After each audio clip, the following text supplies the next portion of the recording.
Bueno, tenemos aquí con nosotros a un hombre reconocido en Uno más Uno y en el país. Con mucha frecuencia viene aquí en distintos roles. Hablamos de Pancho Álvarez, que fue coordinador general de Participación Ciudadana. Precisamente. Precisamente. Y en esta ocasión viene también como abogado de la Dirección General de Impuestos Internos, que está llevando un proceso contra la corrupción. Pancho Álvarez está especializado en eso, en lucha contra la corrupción. Vamos a resolver ese tema, aunque quisiéramos aprovechar su presencia aquí, para que habláramos de otras cosas, aunque no tengan que ver con Cámara de Cuentas. ¿Cómo llega a este nuevo expediente que se ha instrumentado contra un grupo de empresarios que, según Impuestos Internos, ha engañado a la sociedad dominicana y especialmente a esa institución? Bueno, buenos días, Alberto, Ana Mitila, a los amigos y amigas televidentes.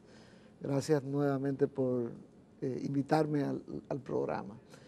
Fíjense, realmente no conocía al director general de Impuestos Internos, Magín Díaz, y lo vine a conocer hace alrededor de un año y tanto, en un almuerzo donde habían muchas otras personas, y estamos hablando precisamente del tema fiscal. Y de buenas a primeras, hace alrededor de un año recibí una llamada de él interesado en reunirse conmigo para que la firma en la que yo trabajo se hiciera cargo de un expediente que ellos estaban investigando desde hace unos meses. Bueno, pues así se produce el acercamiento. Te viene de lejos entonces. Todo el mundo, tú lo mencionaste, sabe cuál es mi trabajo en participación ciudadana. Yo siempre cuando estoy cerca de alguna entidad pública, y hemos sido abogados de Banco Central y ahora de la Dirección de Impuestos Internos, siempre señalo que el trabajo profesional no va a intervenir en absoluto en mi trabajo en sociedad civil. Y así como antes de la contratación de DGI era miembro de Marcha Verde y soy un antireeleccionista furibundo, hoy, después de contratado, sigo siendo miembro de Marcha Verde y sigo siendo un antireeleccionista furibundo. No importa que hoy esté Danilo Medina ahí, antes con Leonel Fernández, con Hipólito Mejía, siempre he sido antireeleccionista de origen, diríamos. Y es bueno aclararlo porque algunas personas, algunos comunicadores han señalado, bueno, pues ahora la posición va a cambiar. Hay PLDistas que están cuestionando, ¿por qué Pancho? No, y si entonces, hay tanto abogado PLDista. Y otros señalan que entonces yo soy un malagradecido, porque si recibo este trabajo, entonces no debería estar criticando al gobierno. Yo creo que son cosas completamente Y una cosa diferentes. del Estado, además, otra cosa en el gobierno. Aparte que va en la línea de la firma de abogados en la que trabajo, donde yo no soy el único socio, somos 11 socios y alrededor de 42 abogados y un personal como de 80 personas, o sea, y la línea es, obviamente, ustedes han visto, no solamente a mí, sino a otros abogados de la firma trabajando en temas de lucha, como ustedes señalaron, contra la corrupción. En caso de corrupción, ¿de qué lado? Nunca del lado de aquel que está acusado de corrupción. Y esta fue una buena oportunidad precisamente para colaborar con la Dirección General de Impuestos Internos en esta cruzada que tiene, vamos a llamarlo de esa manera, contra la evasión fiscal.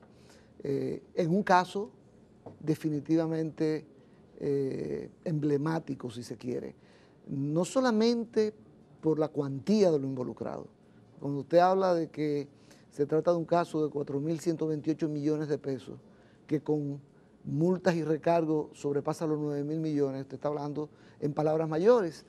El sábado, por cierto, que se conoció medida de coerción en este caso, una de las partes contrarias, cuando yo mencionaba que este era el caso más grande en toda la historia de la República Dominicana en materia de evasión fiscal, de la parte contraria respondieron, no, este no es el más grande, este es el segundo. ¿Y cuál fue el más grande? No, pero que yo... El segundo. El segundo. Pues ya estaban prácticamente confesándolo, reconociéndolo. Sí. ¿No? Este no es el más grande. Mencionaron otro caso como el más grande. Este es el segundo. Bueno, perfecto, ¿no? O sea, no hay ningún problema. No vamos a echar una competencia. Pero bueno, según se tiene entendido, según han ido trascendiendo informaciones alrededor del caso, esto ocurría desde hace muchos años, desde 2007, 2008, algo así, no recuerdo exactamente la fecha. Sí. Entonces, pero ¿cómo se explica que la DGI no haya advertido mucho antes lo que pasaba? Pero sí, lo hemos visto en pleno Naco, pequeños restaurancitos o cafetería cerrado por la DGI, y estoy hablando de uno que está, Fantino Falco, esquina Alberto Larancuén, que venden churros, oye lo que venden, churros, y la DGI sí ha sido capaz de cerrar ese pequeño negocito. Entonces, no sé, yo veo a la DGI particularmente con una mezcla de sentimientos, porque parece ser que hay mucha gente, y estoy hablando de parte de la sociedad, que se sienten aplastados por una DGI que parece o parecía que solamente persiga a los chiquitos. Bueno, yo creo que este caso demuestra No, lo contrario. Y antes de este caso, ha habido otros. Tú mencionas pequeños establecimientos, pero establecimientos más reconocidos, más grandes. Dicho sea de paso, yo no conozco ni siquiera esa gente. Como el caso del restaurante Neptuno, por ejemplo, que fue objeto de un proceso, o el caso del empresario Asilis, que también fue objeto de un proceso, y este caso que se suma ahora, realmente pues demuestra que la DGI actual está interesada en perseguir sobre todo a aquellos grandes evasores y ya no a los pequeños. Habría que decir solamente, ¿no? Porque no significa que a los pequeños evasores se le va a dejar, se le va a aplaudir, se le va a aplaudir o se le va a dejar libre. Ese pequeño sitio de churros que no conozco, quién sabe si sencillamente no pagaba absolutamente nada de impuestos. Yo realmente desconozco. Tú sabes, o sea yo no sé cuál fue la situación, pero sí vi los letreros. En definitiva, quien debe darnos respuesta de esto es el director de la Dirección General de Impuestos Internos. El caso específico que usted tiene, del que usted está apoderado, ¿qué fue lo que pasó? Bueno, es curioso, porque aparte de ser, ya ahora yo me corrijo, digo, uno de los casos más grandes en toda la historia de la República Dominicana en materia fiscal, la forma en que se hizo, el conjunto de maniobras fraudulentas fueron muy originales, propio de una persona que tenía experiencia ya trabajando en firmas auditoras. En consecuencia, conocía perfectamente el tema fiscal, como es el señor Ramón Trémol Pallero, que, por cierto, el sábado, el magistrado, cuando impuso medida de coerción, la más gravosa se la impuso a él. 5 millones. 3 meses de prisión domiciliaria, grillete, impedimento de salir, 5 millones de pesos, en fin. Pero fueron más interesantes las palabras del juez, para motivar verbalmente porque imponía las sanciones. El magistrado Alejandro Vargas señaló que estaba claro que el responsable de todo este entramado era el señor Ramón Trémol Pallero. Lo señaló por su nombre, lo miró a la cara y le dijo: usted es el responsable de todo esto. Involucró a su familia, involucró a sus hermanos, a sus padres, a sus hijos, pero usted es el responsable. Y llegó a decir, y solamente aquel que quiera hacerse el tonto, trata de señalar que no lo sabía. Solamente aquel que intenta hacerse el tonto. Esas fueron palabras del magistrado cuando estaba motivando por qué iba a imponer las medidas. ¿No fue benigna en comparación con lo que ocurre con cualquier ciudadano sin nombre sonoro? Mira, recuérdense que la medida de coerción, cuando es prisión preventiva, lo que pretende es evitar que estas personas se puedan sustraer al proceso, puedan evadir el proceso. Y además de eso, puedan de alguna manera destruir las pruebas y las evidencias.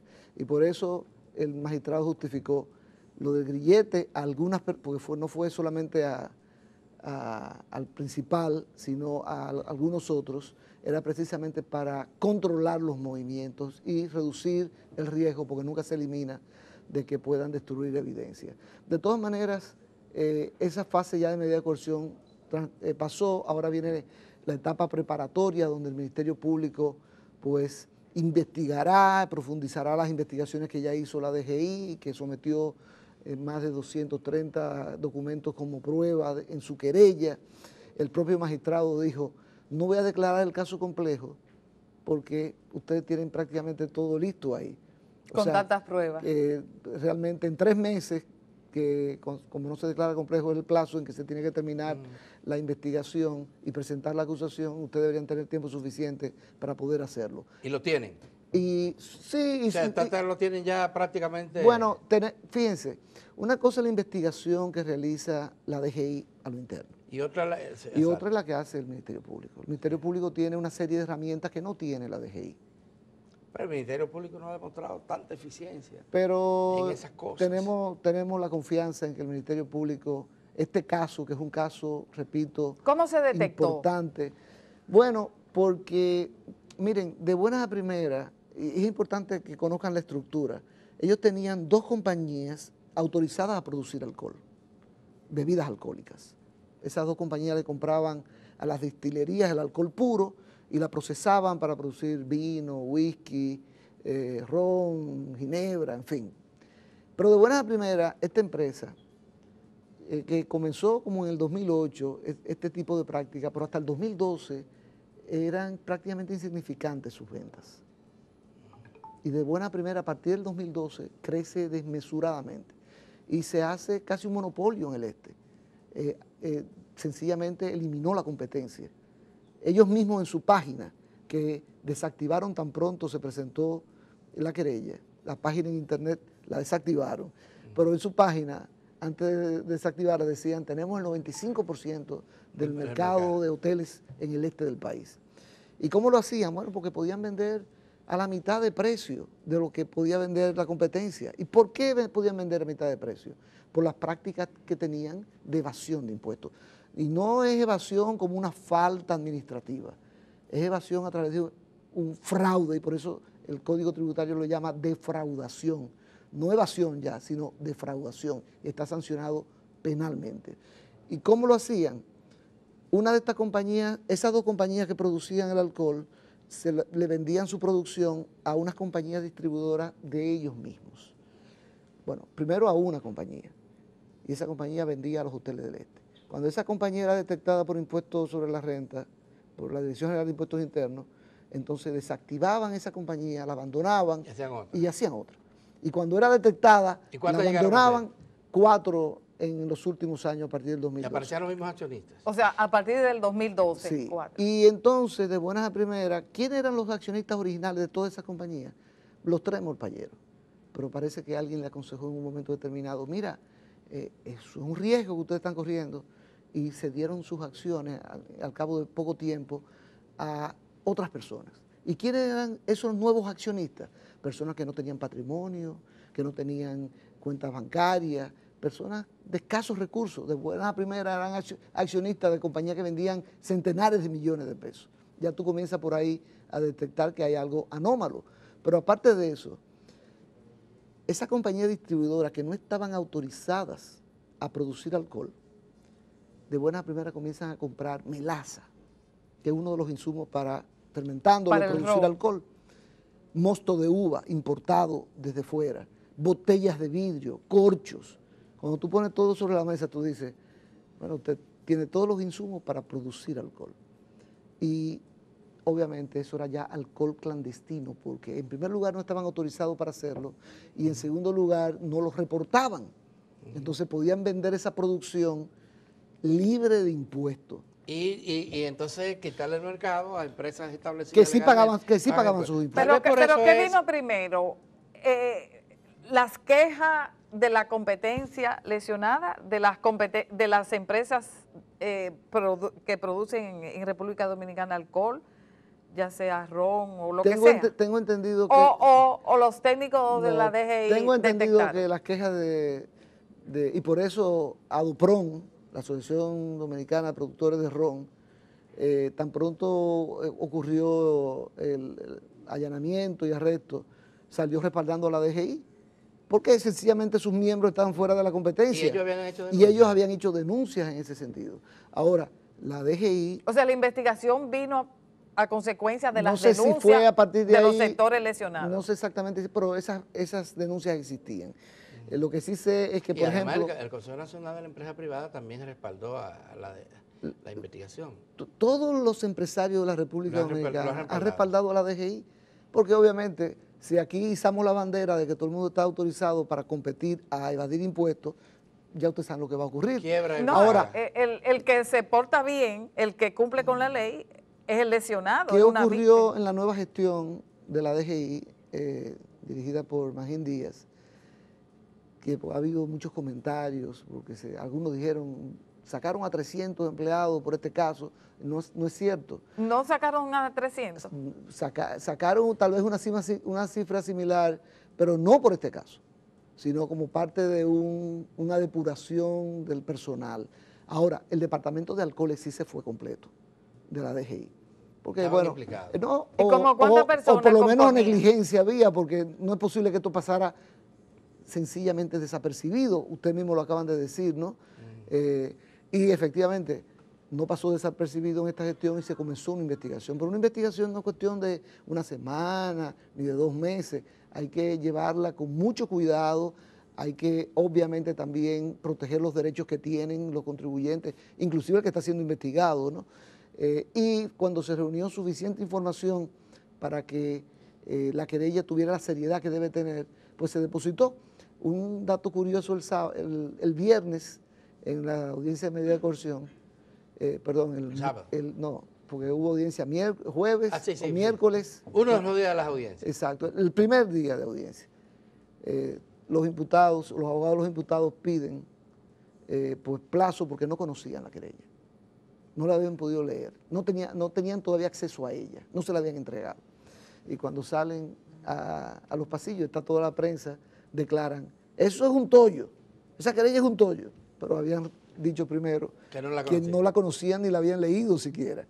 Entonces, interesante porque el sábado el magistrado, como yo señalé, dijo, ustedes no necesitan tanto tiempo, después de haber leído la querella, ¿no?, con las pruebas, para poder presentar una acusación, por eso no declaró complejo el caso, ¿no? Y le atribuyó seriedad a la querella. Y claro, uno prefiere siempre la opinión del magistrado a la del abogado contrario, que está defendiendo sus intereses y tiene que hablar de acuerdo a esos intereses. Pero y era lo que uno esperaba. Y de todas maneras, para completar el cuadro, ¿qué ocurría al estar vendiendo pues alcohol a los hoteles sin pagar nada de impuestos? Pero nada, porque eso era alcohol que se producía clandestinamente, ¿no? Pues que tenían unos ingresos fabulosos, enormes. Y entonces iban a tener que pagar impuestos sobre la renta de una manera importante. ¿Y cómo ustedes calculan la cifra de más de 4.000 millones de pesos que habrían dejado de pagarle al fisco? Bueno, ahí viene el último detalle, ¿no?, que tiene que ver con esa pregunta tuya. ¿Cómo ellos iban a reducir entonces todos esos ingresos que tenían para evitar pagar impuestos o reducir el pago de impuestos? Bueno, se idearon una fórmula y era, usted sabe que usted que me está viendo en este momento es un empresario, ingresa 100 pesos, vende 100 pesos, ¿no? Usted tiene que pagar 27% sobre ese 100 pesos. Pero la ley le permite deducir los gastos en que usted incurrió para generar esos 100 pesos. Entonces, si usted tuvo gastos por 50 pesos, antes de calcular el impuesto, usted los 100 de ingresos le reduce los 50 de gastos. Y quedan 50. Y quedan 50. Entonces el 27 se calcula no sobre 100, sino sobre 50. ¿Qué hicieron ellos? Comenzaron a vender por cifras multimillonarias, a comprar a una cantidad impresionante de empresas. Y claro, esas compras las registraban como gastos en la Dirección General de Impuestos Internos. Pero de buenas a primeras, la DGI, a través de sus técnicos, comprobó que esas empresas que le estaban vendiendo a las empresas del Grupo Tremor, algunas de ellas no tenían ni nómina de empleados, ni patrimonio, y algunas ni cuentas bancarias. Y dijo, ¿cómo puede estar vendiendo cientos de millones una empresa de esa naturaleza? Y comenzó a tocar las puertas de cada una de ellas. Pues un grupo de esas empresas eran del propio Grupo Tremor.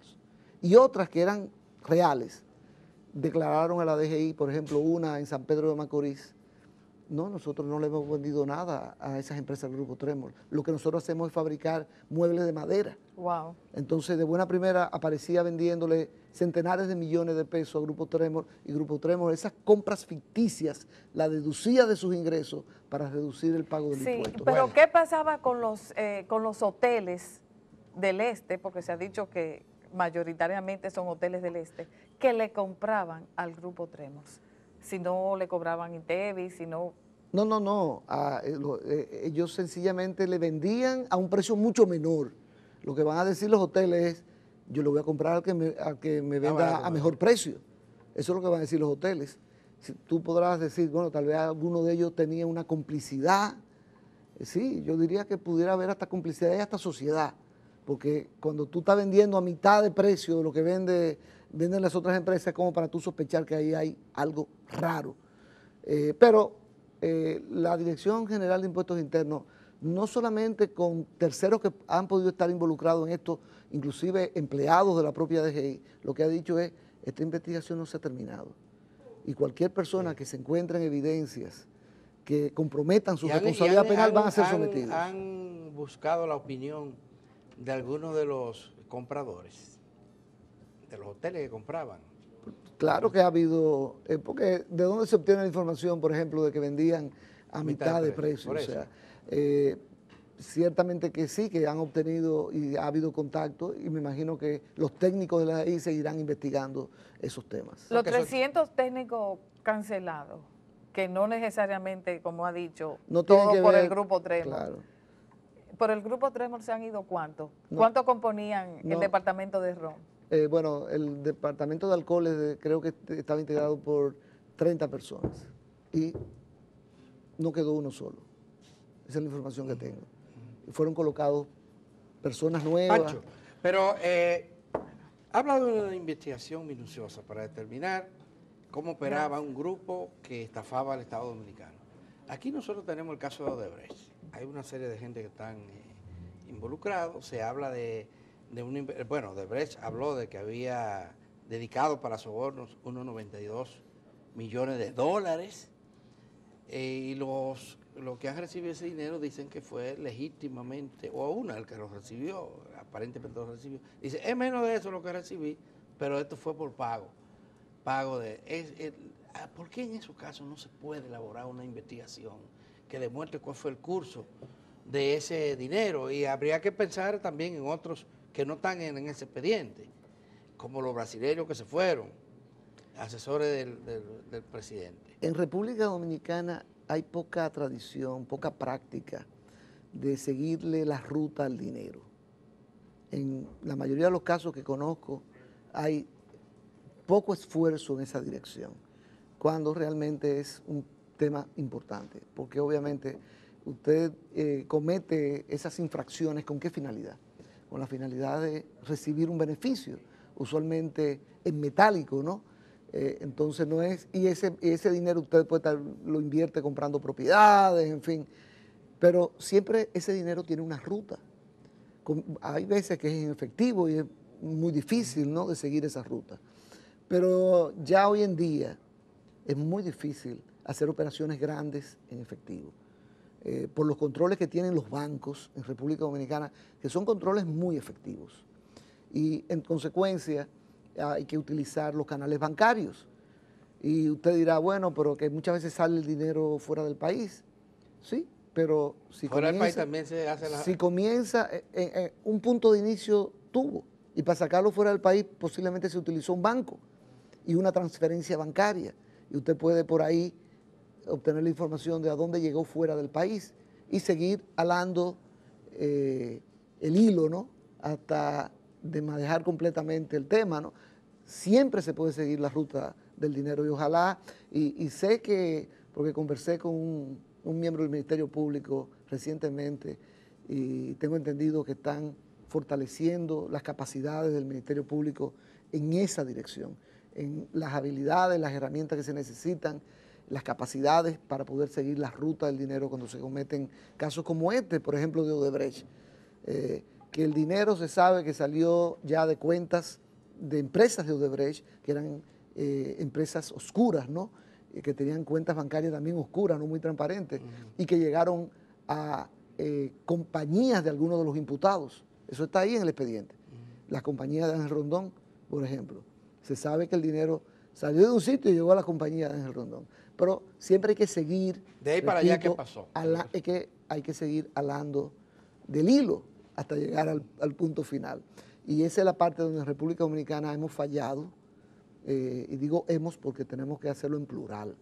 Realmente no hemos tenido mucho interés como país, y estoy hablando de las autoridades, en llegar hasta el fin, porque tal vez se involucran a otras personas que no se quieren involucrar. Justo comentábamos nosotros, antes de que entraras aquí al estudio, Pancho, comentábamos cómo se ha ido reduciendo las expectativas de que va a haber sanción con este caso de Odebrecht, que ese sí que parece ser el escándalo de corrupción más grande de la República Dominicana. No, eso fue nominado, calificado de esa manera, sí, por el propio Procurador General de la República. Y eso que le está partiendo de la cifra que ha dicho de soborno. Odebrecht, No de la sobrevaluación. No de la sobrevaluación, cuyo monto todavía no sabemos, ni sabemos qué va a pasar. Pero miren, eso de la sobrevaluación, ustedes están hablando de la Cámara de Cuentas. Sí. Esa es la parte más gruesa del fraude de Odebrecht.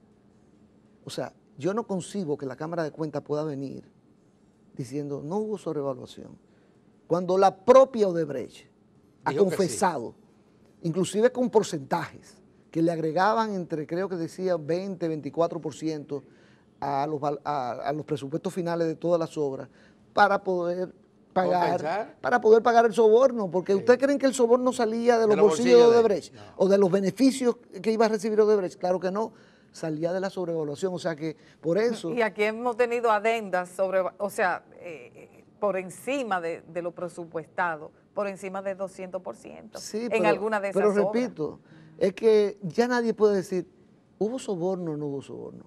Nadie puede hacerse esa pregunta, porque Odebrecht confesó que sobornó por 92 millones de dólares. Eso está en el documento del 23 de diciembre del 2016 del Departamento de Estado norteamericano. No fue un papelito al azar. Y lo ratificaron aquí porque su representante dijo que sí.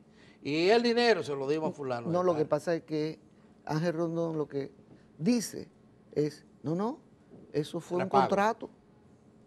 Pero está contradiciendo lo que dice Odebrecht.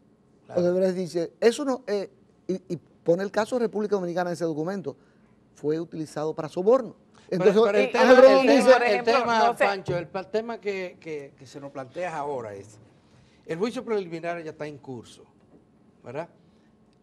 Lo que sentimos nosotros desde los medios de comunicación, desde acá, es que ha disminuido sustancialmente la presión sobre esto, las expectativas de la sociedad.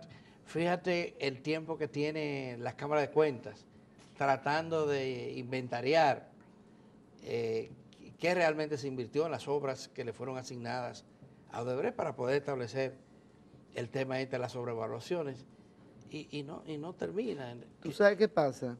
En los grandes casos que obviamente llaman la atención de la opinión pública, porque los casos tal vez menudos, o sea, no llaman la atención de los medios de comunicación, en consecuencia pasa desapercibido la mayoría de ellos para el público, ¿no? Para la opinión pública. Pero en los grandes casos hay una regla que tienen los abogados defensores que dice, el tiempo favorece al reo. Así como la duda favorece al reo, una regla que se aplica. El tiempo también. El tiempo también, porque hay que bajar la atención de la opinión pública en esos casos. Porque cuando la atención pública está distraída es mucho más fácil cualquier decisión que pueda utilizarse. Claro, el caso de Brecht está en manos de un juez que me merece todo el respeto, Francisco Ortega Polanco. Es una persona que tiene pues una trayectoria de vida, ustedes lo saben porque fue colega de ustedes en su primera etapa. Sí, amigo nuestro. Y como magistrado se ha comportado siempre de una manera muy correcta. Pues la esperanza está puesta en sus manos. Ahora, ¿qué está pasando en estos días? Pero un juez desamparado en cuanto a respaldo se refiere. Sí, pero es el juez que tiene él solo la decisión con respecto a la audiencia preliminar. Sí. De si va a dar un auto, va a enviar a juicio o va a dar un auto de no lugar. Es él, más nadie. Y por eso mi esperanza está precisamente Que vayan a en juicio de que fondo. está en sus manos. Sí, ¿qué era lo que iba a decir antes? Bueno, Lo que pasó en los últimos días, en los lo de últimos- Mónica Maura, la denuncia. No, en los últimos días del desarrollo del proceso de Brecht, el magistrado cuando comenzó ahora en enero, de nuevo las audiencias, pues estableció que el Ministerio Público iba a tener 5 días y después cada parte va a tener 5 días también. ¿Qué ha ocurrido? Yo pensaba que iba a ir más rápido, pero la estrategia de algunos de los imputados ha sido interrumpir al Ministerio Público. El magistrado ha estado permitiendo algunas de esas interrupciones y señalando en otras, no, Y los que no es 5 su días se turno. convirtieron en 10. Y de buenas a primeras se fue el control del tema del plazo que se había dado, porque no le pueden pedir al Ministerio Público que termine en 5 días si se le está interrumpiendo constantemente. Claro. Hay que dejarlo que desarrolle su caso y después cada parte va a tener sus 5 días para responderle. Claro. Pero no, hay una estrategia de estar, no, que queremos traductores, no, que queremos que se corrija esto. Todo eso lo pueden decir en su plazo de 5 días y lo que hace es que dilata el proceso. ¿Y por qué? ¿Eso favorece al rey? ¿Por qué? Porque al acusado. El tiempo favorece a los imputados. Favorece a los imputados en el sentido, como tú mismo lo describiste, Alberto, de que la gente se cansa y entonces pierde atención. Sí. ¿Y qué final ¿Qué pasa? Pero ¿qué pasa, por ejemplo, con nuevas informaciones? Por ejemplo, como Venezuela ha estado en la palestra pública, en la palestra internacional, Mónica Moura, allá en Brasil, han salido a relucir en estos días dinero que Mónica Moura y su esposo, Joao Santana, fueron canal para dineros para campañas electorales. Y ahí saltó hasta el nombre de República Dominicana. Entonces, cuando saltan estas nuevas informaciones, ¿qué pasa? ¿Qué pasa judicialmente? ¿Eso no se incorpora? No, claro, con un Ministerio Público. No, es que las pruebas que se van a utilizar son las que están ahí ya. Y esas son las que van a ser analizadas y por el juez de la audiencia preliminar. Por eso se dice que la audiencia preliminar es casi un juicio de las pruebas, más que cualquier otra cosa. El juez va a descartar cualquier prueba obtenida ilegalmente y va a dejar solamente las pruebas obtenidas regularmente, en caso de que envíe, como esperamos que haga, a juicio de fondo este caso. Pero existe una posibilidad, el Código Procesal Penal lo prevé, de si surge un elemento nuevo, incorporar una prueba nueva. Se utiliza de una manera muy escasa ese artículo del Código Procesal Penal. Los jueces no son muy dados a admitirlas, sino a decir, bueno, esto fue lo que se sometió con la acusación y esto es lo que nosotros vamos a tomar en cuenta para fines de determinar la culpabilidad o inocencia cuando hay juicio de fondo. Pero ojo. Y si un ciudadano asume o una organización esas pruebas, esos nuevos testimonios, los presenta como una entidad. No puede presentarlo, ya no puede. El caso está cerrado. Y eso es correcto que esté así establecido, porque de lo contrario todo el mundo vendría a tratar de entorpecer un juicio. No, yo creo que eso es una disposición sana. Pero, ojo, el caso de Félix Bautista tenía una cantidad enorme de pruebas. Casi la mayoría fueron declaradas ilegales, o sea, ese caso merecía por lo menos un juicio de fondo, porque enviar a juicio de fondo no significa que se está declarando culpable o inocente a nadie. Eso solamente que existen elementos para que se gaste ese dinero el Estado en un juicio de fondo, que hay probabilidad de que pudiera ser condenado, no certeza.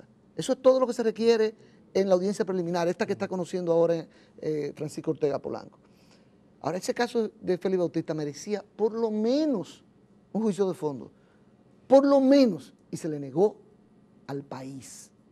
Pero todo el mundo sabe que ahí hubo una decisión política. Y este caso, y lo traigo a colación porque este caso se merece un juicio de fondo. Yo he revisado muchas de las pruebas que están ahí, me he leído completamente la querella, hay elementos suficientes para que vaya a juicio de fondo. ¿Y la querella del doctor Guillermo Moreno contra el doctor Leonel Fernández y la Fundación Global? A su juicio, esa querella, ¿qué merecía? Merecía una investigación que se le negó en esa oportunidad. O sea, se archivó el expediente y merecía una investigación. Que es una reiteración del comportamiento que ha tenido el Ministerio Público y de alguna manera la justicia frente a la corrupción. Ojo, porque hay que saber de quién uno habla en primer lugar, porque hay gente que se puede equivocar, pero que se ha ganado el respeto de la opinión pública. En mi opinión particular, la magistrada Jenny Berenice Reynoso, que fue la que manejó ese tema, con su trayectoria se ha ganado, yo creo que el respeto de todo el país. Ella fue la que archivó el expediente, yo lo entiendo como un error. No le atribuyo mayor consecuencia que eso, porque hay que tener cuidado, porque ahora con Miriam Germán, que por cierto, yo espero que sea la próxima presidenta de la Suprema Corte de Justicia, porque ya la presidencia, por primera vez en la historia, debería ir a un juez de carrera y no traer y a una mujer. Y a una mujer como además, ella. A una mujer como ella. Y además de ser mujer y de la trayectoria en la carrera judicial que tiene, es el ser humano, para no utilizar género, que más mérito tiene para esos fines. Sí, y mayor credibilidad. Y mayor credibilidad. Entonces vienen y quieren decir, no, pero que ella tiene una vinculación con Díaz Rúa. Ella la aclaró. Ah, ¿y cómo que tiene esa vinculación? Qué extraña vinculación. ¿Y cómo se produce eso? Somos seres humanos todos.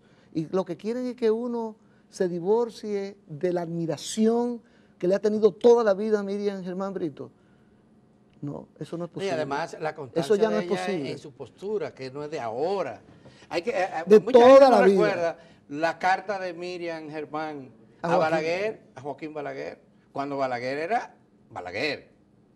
Así mismo es. Sí, esa es la que le importa. Y ha seguido así con todo lo... Entonces, por eso aprovecho, yo estoy incentivando en todas las esferas en que me muevo, hay que luchar porque el Consejo Nacional de la Magistratura entienda que tiene una brillante oportunidad de hacer un cambio de carrera. No, y de darle una credibilidad al Poder Judicial, porque esa credibilidad que tiene Miriam Germán se la transmite inmediatamente al Poder Judicial si ella preside la Suprema Corte de Justicia. ¿Estamos claros? Sí. Bueno, lamentablemente se terminó el tiempo. El gusto de uno sería seguir con Pancho Álvarez, que tiene tanto que decir. Así que muy agradecido por su comparecencia. Siempre a la orden. Y no se vayan, que en unos minutos vamos a tener a una extraordinaria mujer, Josefina Saiter, psicóloga social. Bueno, gracias.